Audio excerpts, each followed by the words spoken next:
यांची आपण शिष्टमंडळ म्हणून गाठ घेतलेली आहे।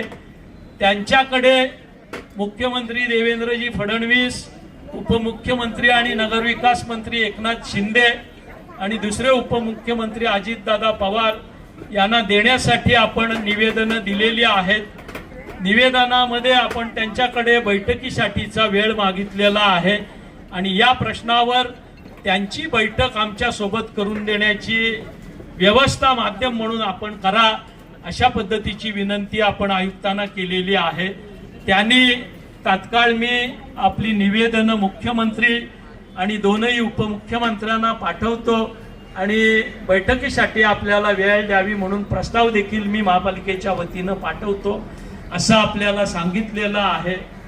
ह्या लढ्याला पुनर्जीवित करण्यासाठी आपण ज्या वेळेस फिरलो त्यावेळेस आपल्या मनामध्ये हेच होतं की आपण मोठ्या संख्येनं या ठिकाणी जाऊ, माध्यमांच्या वतीनं टीव्हीचे असतील, पेपरचे असतील, आपल्या लढ्याच्या बातम्या मुख्यमंत्र्यांच्या कानी जातील आणि जशी हत्तीणीची कबुतरांची दखल ते घेतायत तशी दखल आपली घेतील असा आपला प्रयत्न आहे। पण आपण या ठिकाणी आयुक्त महोदयांना सांगितलेलं आहे, आपण आपल्या बाजूने जी कारवाई करायची आहे ती करा।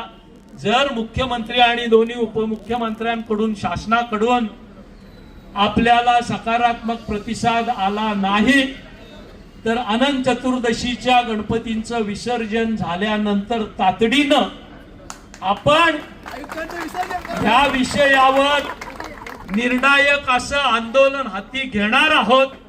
पहिल्या टप्प्यामध्ये आपण जी विभागीय कार्यालय महापालिकेची आहेत ती बंद करून टाकणार आहोत आणि त्यानंतर तिसऱ्या दिवशी आपण या ठिकाणी रीतसर नोटीस देऊन परवानगी घेऊन महापालिकेच्या आंदोलन कार्यालयावर चक्काजाम आंदोलन छेडणार आहोत। भले मग कुठलीही कारवाई आपल्यावर झाली तरी चालेल, पण या विषयाचा फैसला केल्याशिवाय उठायचं नाही हे धोरण आपण त्यावेळेस घेणार आहोत।